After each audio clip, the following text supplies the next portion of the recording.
Francisco. Madame, Monsieur, bonjour. Merci de nous rejoindre. Le président de la République de Côte d'Ivoire veut améliorer la qualité de vie des Ivoiriens. Alassane Ouattara a annoncé lors de son adresse à la nation le 31 décembre dernier un vaste programme social, une stratégie qu'entend déployer le gouvernement sur les 2 prochaines années. Abiba Dombele Saoui, Mahama Traoré. L'année 2018 n'a pas été facile pour beaucoup de nos compatriotes. Je pense à ceux d'Abidjan et de certaines villes de l'intérieur qui ont subi de plein fouet les inondations provoquées par les pluies diluviennes liées au dérèglement climatique. De la compassion envers ses concitoyens et ce triste constat dès l'entame de son discours. Je pense aussi à tous ceux qui doivent faire face à des conditions de vie parfois difficiles, aussi bien dans nos villes que dans nos villages. De quoi illustrer la forte attente sociale qui persiste. Il faut agir au plus vite et surtout avec efficacité. Le président Alassane Ouattara propose donc aux Ivoiriens un vaste plan social sur 2 ans, articulé autour de 5 grands axes.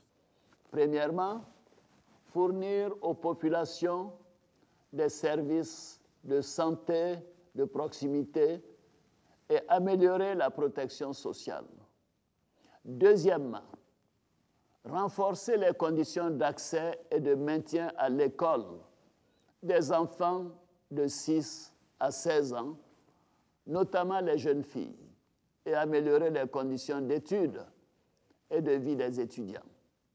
Troisièmement, favoriser l'accès des populations au logement, à l'eau potable, à l'énergie, au transport, aux biens de grande consommation. Quatrièmement, accroître l'accès des jeunes ainsi que des femmes, piliers de nos familles et de nos communautés, à des revenus et à un emploi décent et stable. Et cinquièmement, créer les conditions pour le bien-être des populations en milieu rural et assurer la sécurité alimentaire. De la santé à l'éducation, en passant par l'accès à l'eau potable, à l'électricité, au logement et l'enseignement supérieur, aucun secteur prioritaire n'est laissé pour compte dans le programme social du gouvernement. Il vise à démultiplier les actions sociales de l'État sur le terrain. Question d'améliorer le vécu quotidien des populations avec une enveloppe de 727,5 milliards de francs CFA. Nous procéderons à un recrutement exceptionnel de 10 300 enseignants contractuels du primaire et du secondaire. Et nous équiperons les écoles avec plus de 500 000 tables-bancs. Au niveau de l'enseignement supérieur, après l'ouverture de l'Université de Mans, le gouvernement a procédé au lancement des travaux de l'Université de San Pedro et les travaux de l'Université de Bandungu vont démarrer au cours du premier semestre de 2019. En outre, le financement de l'Université d'Odjéné a été bouclé et les discussions sont en finalisation pour ce qui concerne l'Université d'Abangourou. Les études relatives à la ville universitaire d'Adiaké sont en cours.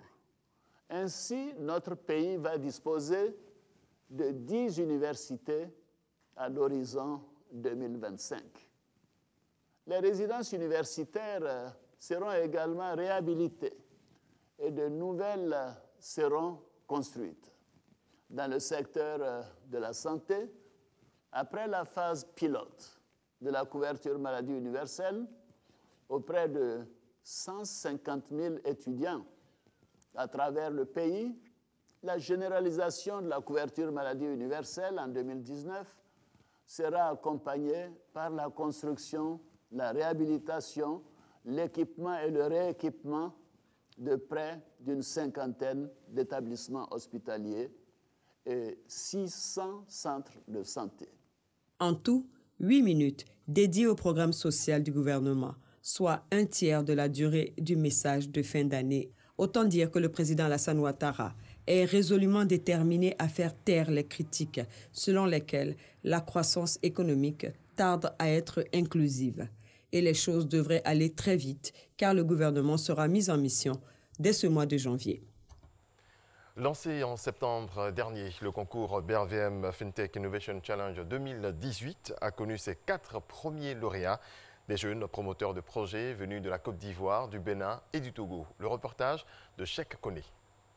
T-Bank, PayShap, Richbush, Fetish, ce sont les 4 projets sur les 36 dossiers de candidature qui ont été retenus dans le cadre du concours BRVM FinTech Innovation Challenge 2018, organisé par la Bourse régionale des valeurs mobilières, BRVM. Les heureux lauréats viennent de la Côte d'Ivoire, du Togo et du Bénin. Ils ont perçu chacun un chèque d'un montant d'1 million de francs CFA. Eli Marquez Zoku de la Côte d'Ivoire est le promoteur du projet T-Bank. J'ai développé une application qui permet aux clients de la banque de gérer de façon aisée sa comptabilité, ses activités. Et nous, derrière, on utilise la technologie de l'intelligence artificielle pour lui donner des conseils sur son activité, l'orienter en fonction de ce qu'il fait. Cette application de gestion comptable simplifiée utilise l'intelligence artificielle et la technologie blockchain pour réduire les écarts d'information entre les institutions bancaires et leurs clients. Comme Eli, les 3 autres lauréats de ce concours bénéficieront d'un accompagnement de la BRVM et de ses partenaires financiers sur une période de 12 mois. En lançant le concours BRVM FinTech Innovation Challenge, la BRVM a voulu appeler l'attention de l'ensemble du système financier sous-régional sur la nécessité de s'approprier dès à présent la FinTech pour ne pas subir ou être forcé demain d'adopter des solutions inadaptées à nos contextes et de surcroît très coûteuses. La FinTech est une nouvelle industrie financière qui utilise les nouveaux moyens de la technologie pour proposer des services financiers moins coûteux et plus efficaces pour les consommateurs. Cependant, des freins au développement de cette technologie demeurent, selon le représentant du ministre de l'économie numérique. Il s'agit des considérations liées à la réglementation, à la faible collaboration entre les acteurs et au financement limité. BRVM FinTech Innovation Challenge était ouvert aux jeunes talents, personnes physiques âgées de 18 à 40 ans ou aux startups établies dans la région de l'UEMOA qui étaient porteurs de projets innovants. Bondoukou a abrité samedi dernier la 9e édition du festival du Zanzan, moment de valorisation, promotion et volonté de sauvegarde du patrimoine culturel riche de cette partie de l'Est de la Côte d'Ivoire. Eugène Atoubé.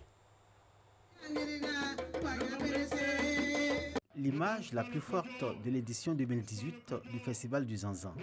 Le ministère de la Culture et de la Francophonie, représenté par Fousseni Dambélé, directeur de cabinet, remet au Conseil régional du Gontogo le document qui lui donne désormais la charge de l'organisation de ce rendez-vous culturel annuel majeur dans le district du Zanzan.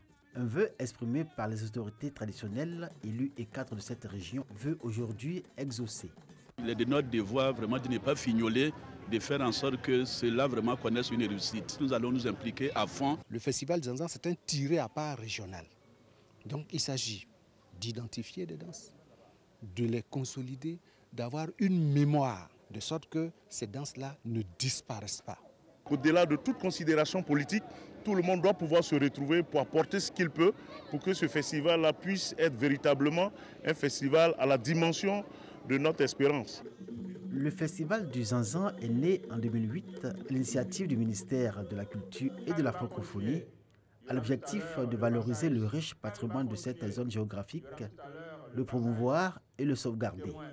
À chaque édition, comme cette année 2018, le Zanzan fait découvrir la singularité de chacune des communautés que compte ce vaste ensemble géographique et culturel à travers danse, instruments de musique, arts vestimentaires et culinaires.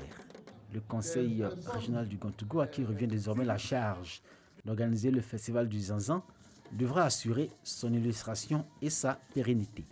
Les mêmes acteurs seront toujours sollicités pour venir en appui de cette organisation. Mais nous allons faire voir autre chose parce que ce sera l'occasion pour nous de nous réunir autour de nos chefs, autour du roi, autour de toutes nos populations pour célébrer la culture. Le ministère cède le festival, mais reste en appui technique, en appui institutionnel et en appui financier pour que le festival connaisse encore un rayonnement plus grand. C'est cette assurance qu'attendaient les nouveaux propriétaires du Zinzan Festival.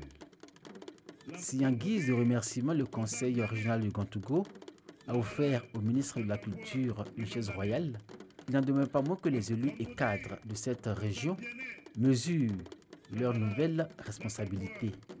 L'édition 2019 du Zinzan Festival sera donc l'indicateur de leur capacité à mobiliser autour de l'événement, mais surtout améliorer son positionnement et lui conférer une dimension internationale. Voilà, c'est ici que nous mettons un terme à ce premier point de l'actualité. Merci à toutes et à tous de votre attention. On se retrouve à 6h30 dans quelques instants donc.